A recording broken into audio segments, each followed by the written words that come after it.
Olá! Hoje vamos voltar a estudar a diversidade das plantas terrestres.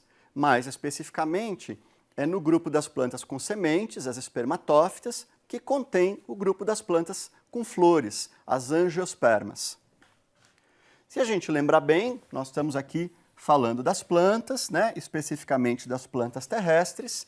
Aqui nós temos um cladograma das plantas vasculares e das embriófitas. Então, aqui são as embriófitas, todas as plantas terrestres.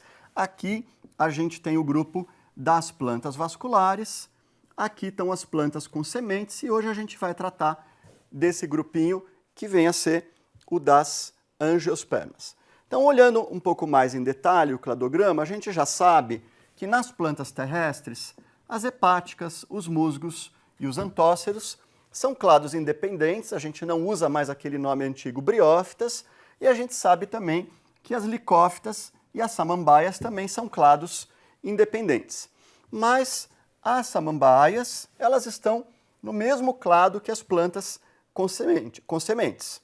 E as plantas com sementes, como já vimos, são formadas pelas gimnospermas, que possuem as cicadales e as coníferas e algumas outras junto. Mas ainda nas plantas com sementes, nós temos o grupo mais diverso e mais importante para nós, que são as angiospermas, as plantas com flores. Então hoje, especificamente, eu vou falar das angiospermas mais basais, nós vamos falar do grado Ana e das magnoliídeas. Então, a primeira coisa que a gente deve pensar é na origem das angiospermas, quando elas se originaram. Então, o que nós temos de evidência fóssil é que as angiospermas apareceram, pelo menos os fósseis aparecem, no início do Cretáceo. O problema é que já no início do Cretáceo há uma considerável diversidade, o que faz a gente deduzir que a origem das angiospermas é anterior, provavelmente no período Jurássico. Existem alguns fósseis controversos, por exemplo, a Samigélia, a gente não tem certeza que é uma angiosperma, ela é muito disputada. Se ela for uma angiosperma, maravilhoso, as angiospermas se originaram lá no Triássico. Eu, pessoalmente, acho que não é uma angiosperma, eu vi esse fóssil poucas vezes, mas eu acho que ele é uma coisa parecida com as âmias ou com as cicas. Existe um problema bem sério de interpretação nesse fóssil. Mas, seguramente, no início do Cretáceo, no Cretáceo inferior, nós temos angiospermas como essas que estão aqui e com uma diversidade considerável. Por exemplo, há cerca de 130 milhões de anos, nós temos fósseis inequivocamente de aráceas, ou seja, de uma monocotiledônia. Também no Cretáceo inferior, recentemente, foi publicada uma nova espécie, essa Potomacapnus apeleleuthereum, que foi encontrada nos Estados Unidos e aumentou a diversidade de angiospermas conhecidas para o Cretáceo inferior. Em alguns casos, fica evidente a aparência floral do fóssil. Agora, afinal, como é a diversidade das angiospermas? As angiospermas são muito diversas. Essa figura, por exemplo, ela já exemplifica todo o espectro que a gente pode encontrar nas angiospermas. Nós temos desde as menores angiospermas do mundo, com cerca de 1 milímetro, por exemplo, Lemina, que tem lá uma folhinha flutuante e uma flor extremamente reduzida, como a gente vê aqui, flor masculina e flor feminina, nessa plantinha, que é menor que um mosquitinho, até plantas gigantes, como os eucaliptos, que podem possuir quase 100 metros de altura, com as suas flores muito vistosas. Outras angiospermas têm modos de vida mais estranhos, por exemplo, algumas são parasitas, como Lophophilon e Pilostylis. Pilostylis é uma planta endoparasita que só aparece na casca do seu hospedeiro quando ela flore.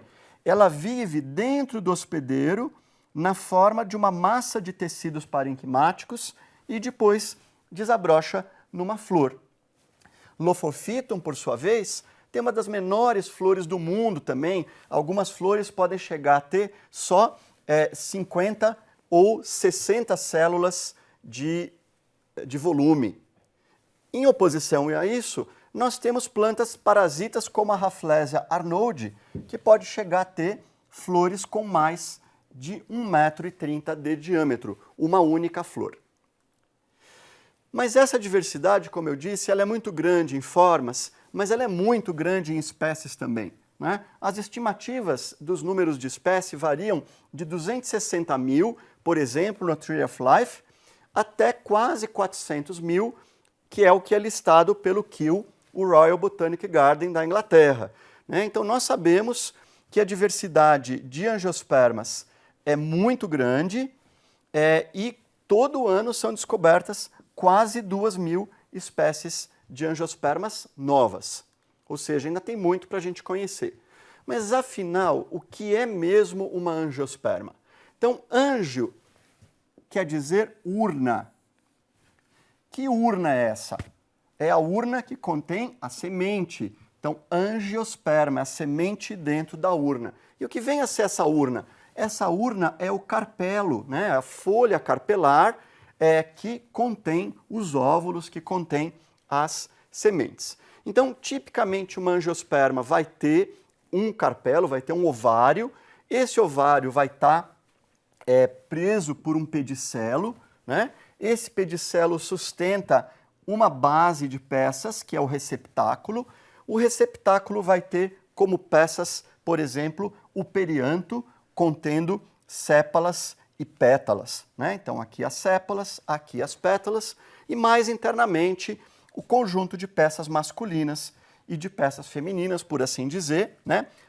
Peças reprodutivas como estames e anteras, né? E aqui no interior um ovário que tem, vamos dizer, um gineceu, que tem uma parte basal que é o ovário com os óvulos, um estilete e o estigma, que é a porção receptiva que vai receber o pólen, onde o pólen germina para ocorrer a fecundação. Então, as plantas com flores são, por excelência, as angiospermas. Né? As flores são, por excelência, o símbolo das angiospermas. Mas é importante a gente lembrar, nós já vimos essa figura antes, várias vezes, do ciclo de vida das plantas que possuem alternância de gerações, né? Então, em algumas plantas como algas, nós vimos que a geração gametofítica e a geração esporofítica têm vida livre, né? Então, você tem organismos de vida livre que se instalam na natureza, por exemplo, nas plantas vasculares com semente, sem semente também, né? Por exemplo, as licófitas, as selaginelas, ou mesmo as samambaias, você tem aquele protalo que é o gametófito de vida livre, que faz fotossíntese, ele produz gametas, os gametas se fundem e vai formar um esporófito. Porém, nas plantas com sementes, como as gimnospermas e as angiospermas, nós já sabemos que há uma redução do gametófito e que esse gametófito está contido em algumas partes reprodutivas da planta, né? O gametófito cresce lá dentro do óvulo da semente e o gametófito cresce também lá dentro do grão de pólen, com a expansão do grão de pólen. Então, a alternância de gerações não deixou de ocorrer, mas ela está mais oculta. E é isso que a gente tem que ver em detalhe. Então, aqui eu tenho uma planta, por exemplo, de uma leguminosa, como um feijão, uma soja.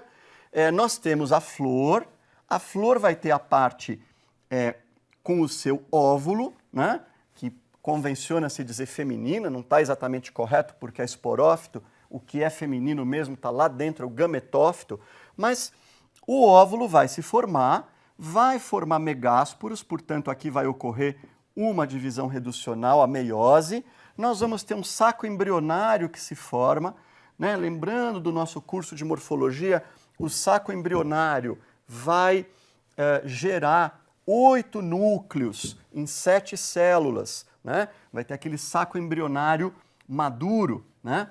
Então, esse saco embrionário, quando maduro, vai receber o grão de pólen, né? O grão de pólen é formado na antera, né? Você tem a antera, tem o saco polínico, lá você tem a meiose, vai dar origem a uma tétrade de esporos, né?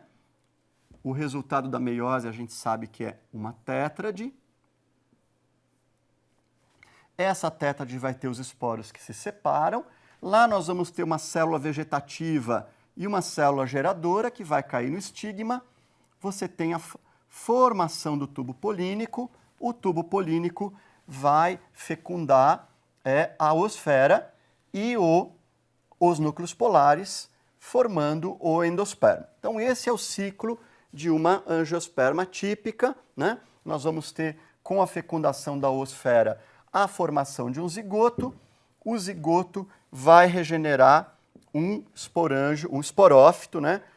Depois que a semente estiver madura, enquanto que o endosperma vai servir de nutrição para esse embrião derivado do zigoto, né?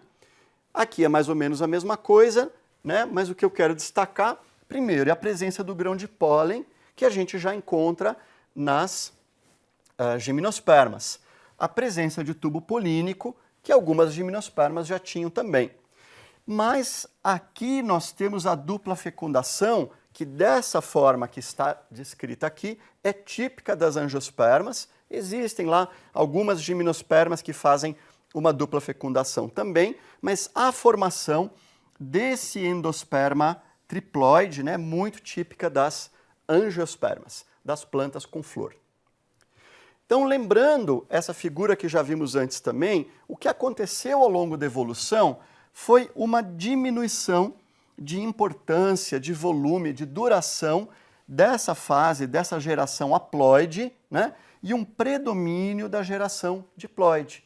Se a gente for ver bem, numa planta como uma alga, você pode ter um gametófito grande, né, de vida livre. Nós olhamos uma samambaia, também tem um gametófito, mas o gametófito, como eu mostrei já para vocês, é pequenininho, dificilmente desse tamanho, né, é menor que isso.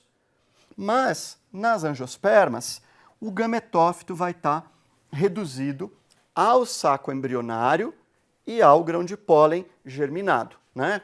Quando tem a meiose é só um esporo, quando tem divisão de células no grão de pólen, já é um gametófito masculino, né? E esse gametófito masculino que vai ter a célula germinativa, vai ter o núcleo gamético, e é esse núcleo gamético que é o gameta, ou seja, tem uma redução dessa geração haploide tremenda, né? Até algumas células, 8 células ou 8 núcleos na parte feminina e 2 na parte masculina. Bom, então, agora a gente precisa falar um pouco na diversificação das angiospermas, né? E nós vamos começar a ver quais são as sinapomorfias, as características exclusivas das angiospermas. Então aqui tem um cladograma que a gente já viu antes, né? Mostrando as plantas com semente, aqui a presença das gimnospermas, né? Todos aqueles grupos que a gente tem de gimnospermas, de plantas com sementes, e aqui estão as angiospermas, onde a gente destaca a presença de carpelos, do endosperma, de uma grande redução dos gametófitos. E aqui nós temos um cladograma muito simplificado, mas que mostra o relacionamento que nós temos hoje deste grupo que está aqui, né? Então, o que nós temos? As angiospermas, são todas elas aqui. Nós temos Amborella tricópoda como grupo irmão das demais angiospermas. Nós temos aqui, ó, as monocotiledôneas, as magnoliídeas, são grupos que a gente vai destacar, as eudicotiledôneas. Então, todas essas, ainda com famílias pequenas como Chloranthus e Ceratophyllaceae, numa politomia que não está ainda totalmente bem resolvida. E como grupo irmão disso tudo, nós temos as Astrobeleales, acabei apagando um pouco aqui, as Astrobeleales, e como grupo irmão de tudo isso, as Nymphaeaceae. Então, essas são as plantas que são consideradas as angiospermas basais.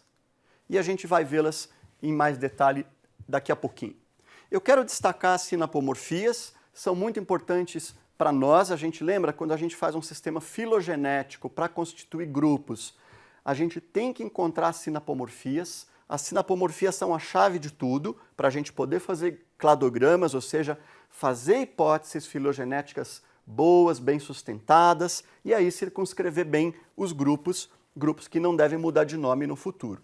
Então, Uma sinapomorfia muito importante é o carpelo, né? Então nós temos aqui um ovário, a gente identifica aqui a folha carpelar, aqui a placenta, aqui os óvulos, né? Então isso é uma folha que se dobrou, como a gente já viu no curso de morfologia.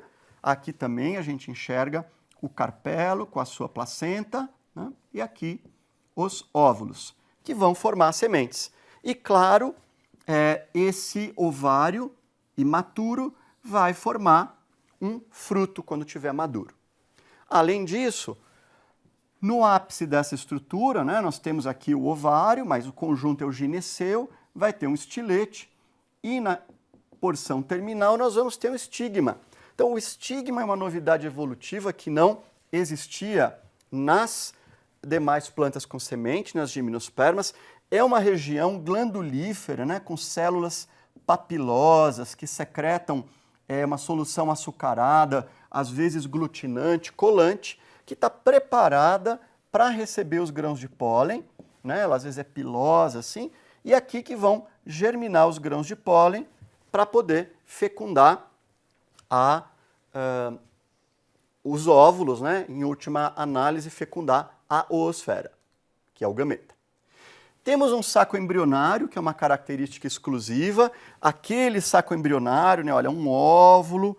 Esse óvulo tipicamente tem 2 tegumentos, aqui eles não estão bem visíveis, né, aqui dá para ver um pouco melhor. Esse saco embrionário, vocês lembram? Ele vai ter a oosfera, ele vai ter as sinérgides, ele vai ter as antípodas, 3 antípodas, e ele vai ter os núcleos polares, né? Então aqui a gente consegue ver isso melhor nos esquemas, é bem difícil da gente ver, normalmente tem que olhar muitos cortes microscópicos para enxergar tudo isso. Isso está sempre bem representado nos esquemas dos livros que a gente adotou. Mas a consequência de ter esse saco embrionário com os núcleos polares é que os núcleos polares, tanto quanto a oosfera, vão ser fecundados e vão dar origem, né, pelo que se chama tripla fusão, né, vão dar origem ao endosperma, que é aquele tecido diploidia 3N, que vai ser um tecido que nutre o embrião formado na dupla fecundação, né? Então, um núcleo espermático vai fecundar a oosfera, né? Outro núcleo espermático fecunda os núcleos polares, e aí são 3 núcleos juntos formando o endosperma. Então é uma outra característica, uma autapomorfia das angiospermas.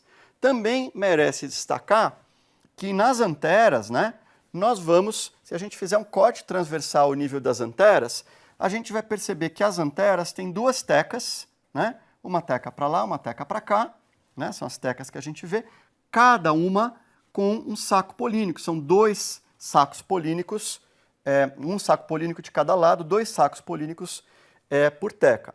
Então, esses 2 pares de sacos polínicos são característicos de angiospermas, e ali a gente vai ter a formação, nós vamos ter a formação dos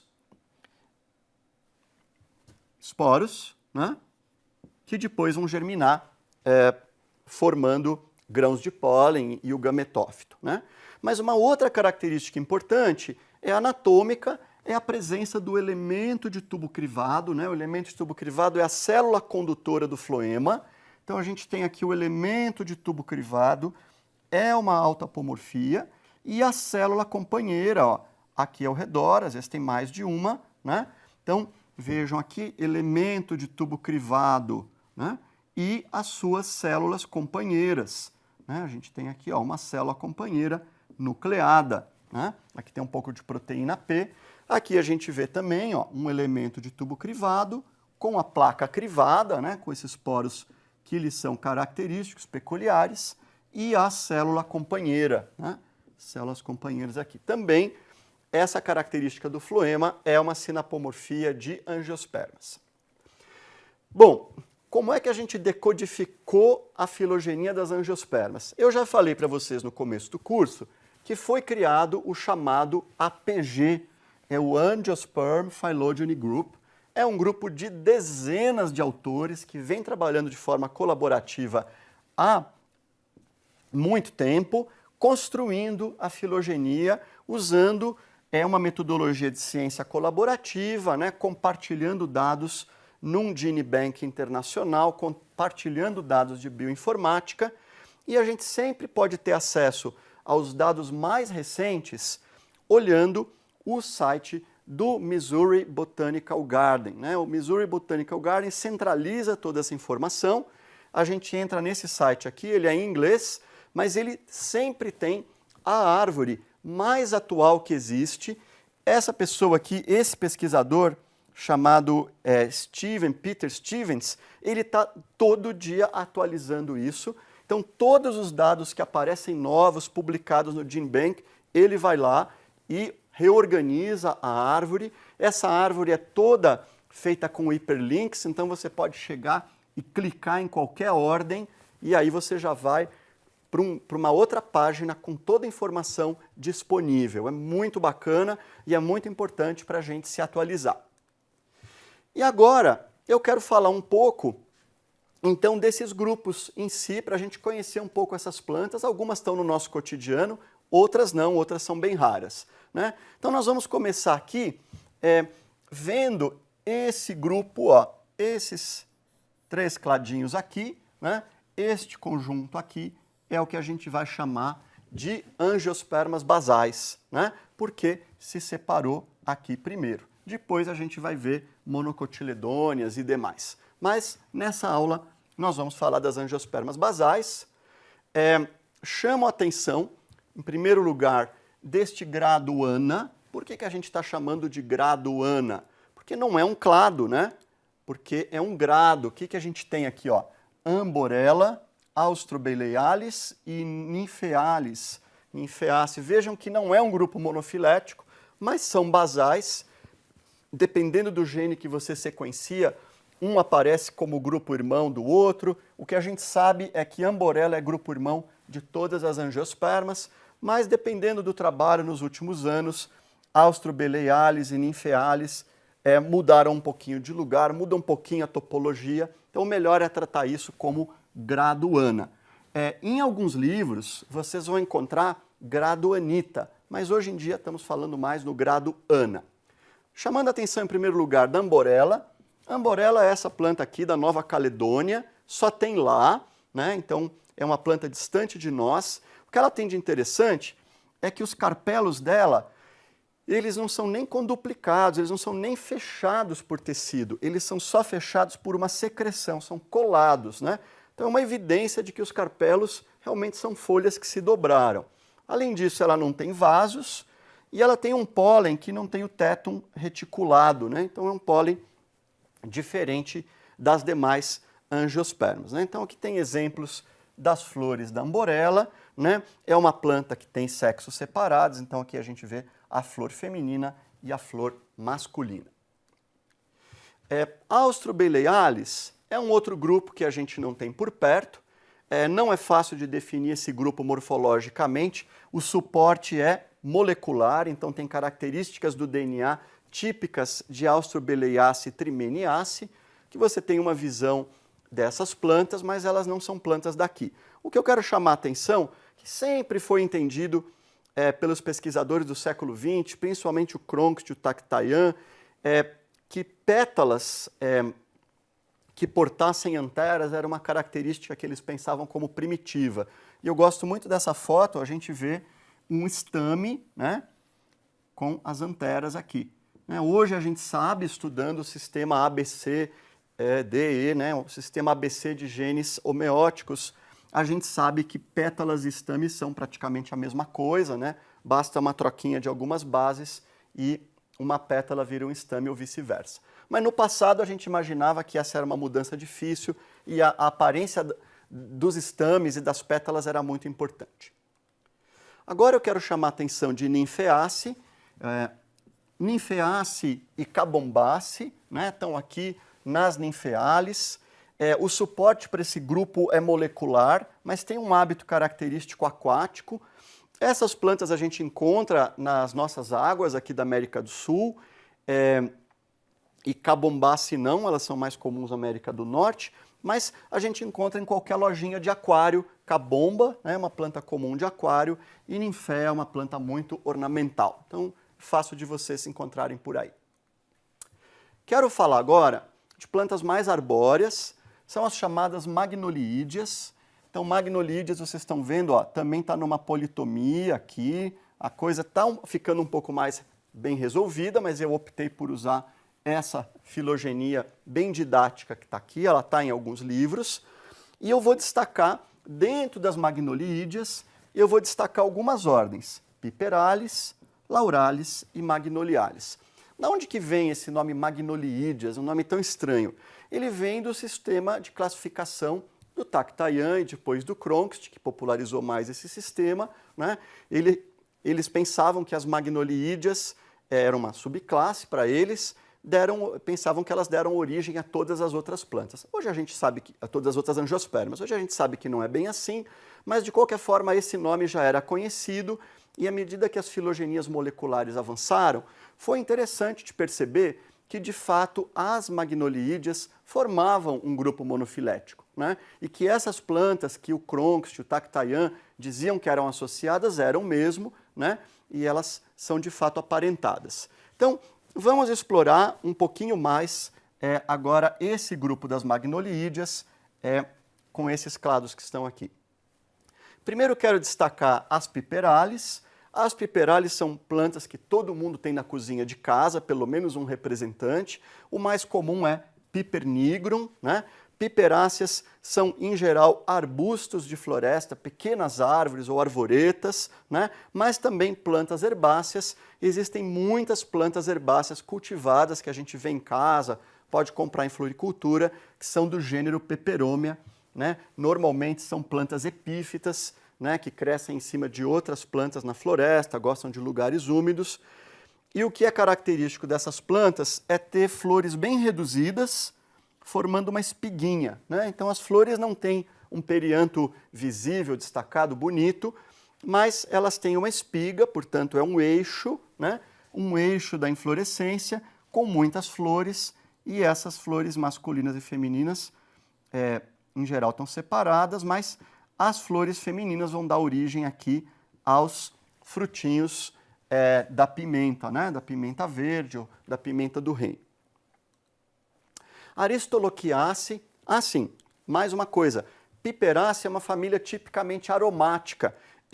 Aromático quer dizer que tem óleo essencial, é uma característica bem comum das magnoliídeas. Elas têm células oleíferas, como já destacava Cronquist, então células que produzem óleo essencial volátil, um óleo que evapora, portanto elas são todas cheirosas.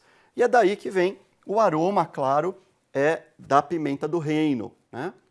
Mas também as aristolochiáceas têm folhas cheirosas, nem sempre é agradável para nós, mas a aristolochiácea é uma família bem interessante dos papos de peru, né? São conhecidas como papo de peru ou jarrinha. Por quê? Porque elas não têm pétalas, mas elas têm um cálice que quando a gente corta, tem o formato de uma jarra e que tem uma polinização muito interessante. É uma polinização por moscas, né? Então dentro desta planta, dessa flor, que tem esse cálice fundido, nós temos tricomas voltados para dentro, a mosca entra lá dentro e fica presa até que a parte feminina seja fecundada. Aí o pólen é liberado, a mosca é toda suja de pólen e vai procurar outra flor para visitar. O detalhe é que essa flor, ela não tem odor agradável, ela tem um odor desagradável, porque as moscas que ela atrai são moscas saprófitas, né? Moscas que comem material em decomposição, que comem fezes. Então elas acabam sendo enganadas por essa flor, elas são atraídas por um cheiro desagradável, também elas têm cores escuras, assim marrom, cor de vinho, e as moscas acabam polinizando sem ganhar nada em troca. Quero chamar a atenção agora das Lauraceae, né? As Lauraceae são plantas muito importantes nas florestas do Brasil. Nós temos muitas Lauraceas, especialmente nas florestas do sul, na floresta de Araucária, tem um subbosque riquíssimo em Lauraceas. Nas Lauraceas estão a canela, o louro, que nós usamos como temperos, mas também a embuia, outras canelas, canela branca, canela preta, canelão, né? Licária, são madeiras importantes, e também a cânfora, né? Então, como eu falei, é um grupo aromático. Ele é aromático por quê? Porque nos seus tecidos é comum ter essas células aqui, que são células oleíferas, né? Aqui bem ampliado, células que contêm óleo no seu interior. Então, quando você esmaga as folhas ou corta a madeira, exala o óleo essencial. Quero destacar ainda que as lauráceas são muito fáceis de reconhecer por duas razões. Quando elas estão inférteis, elas estão estéreis, né, a fase vegetativa, elas têm uma nervação reticulada que é muito característica. É muito, muito reticulado. Precisa de um pouco de prática para reconhecer, mas quando a gente vê esse tipo de reticulação que está aqui, esmaga a folha e é aromático, você já tem certeza que você está vendo uma laurácea. Se vir a flor, melhor ainda, porque uma sinapomorfia desse grupo é a presença de anteras com deiscência valvar. Então, ao contrário das demais plantas, a antera, ela se abre por meio de umas tampinhas. Tampinhas que se levantam, né? Então, é uma característica única, né? A gente sabe que a maioria das anteras tem deiscência poricida, que é menos comum, ou tem anteras que têm deiscência longitudinal, que é o mais comum, né? Mas deiscência em valvas, só laurácea tem. Então, se você vira uma flor pequenininha com deiscência da antera valvar, já tem certeza que é uma laurácea, mas precisa usar lupa. Agora eu quero falar das magnoliáceas, né? Nós temos magnoliáceas muito bonitas. As magnoliales, elas não são um grupo muito grande, elas são mais comuns nos países temperados, mas aqui no Brasil a gente encontra a Magnolia ovata, conhecida como pinho bravo. Ela vai ter um ovário apocárpico, então ela vai formar um fruto desse tipo, que parece uma pinha, só que ele é seco, ele se abre, depois ele fica duro, lenhoso como madeira, com sementes vermelhas muito bonitas, dispersas por ave. A flor é muito parecida com as magnólias ornamentais, e essa Magnolia grandiflora a gente tem aí em ruas, em muitas cidades do país. Aqui em São Paulo tem alguns bairros que tem bastante, mas depois de um tempo, aí lá pelos anos 60, ficou proibido plantar essas plantas, porque elas têm uns alcaloides, achavam que era alucinógeno. Vamos dizer que elas caíram em más línguas.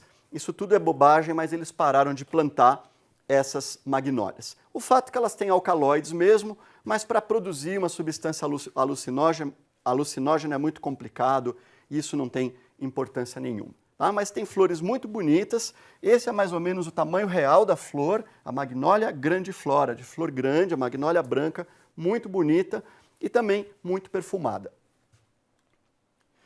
As anonáceas. As anonáceas são um grupo que também está nas magnoliales. Elas são muito importantes na nossa flora. As anonáceas são muito importantes porque elas ocorrem com grande diversidade, principalmente no cerrado, mas também nas nossas matas. Por exemplo, com as guatérias, as anonas, anaxagórias. Existem muitas na Mata Atlântica, muitas na Amazônia, muitas no cerrado, e boa parte delas tem frutos comestíveis. Frutos muito gostosos, muito carnosos, né? Vocês devem conhecer, por exemplo, frutos de anona, de araticum, né? Tem uns araticuns que pesam 3, 4 quilos no cerrado, são uma delícia. Hoje a gente sabe que esse fruto era disperso por grandes mamíferos, né? Mamíferos que existiam no Quaternário no Brasil, como as preguiças gigantes. Já existe a associação desses grandes frutos, grandes sementes, com os fósseis das preguiças gigantes, que tinham 4 a 5 metros de comprimento, que não existem mais, né? As flores de anonácea, elas são tipicamente trímeras. Elas têm peças em múltiplos de 3, né? 3 tépalas carnosas para dentro, para fora, o que é uma coisa pouco comum fora das monocotiledôneas, né? Que a gente vê também, ó, é uma flor trímera, ó. Tépalas de fora, tépalas de dentro, é uma flor trímera. E os frutos, eles são sempre derivados de um ovário apocárpico, que concresce e há frutos mesmo muito gostosos, como a graviola, como a chirimoia e até híbridos como a atemoia, né, que é um híbrido de chirimoia com mata. Então, para concluir, eu gostaria de mostrar essa figura, que é um cladograma simplificado e que mostra o que já vimos hoje, né?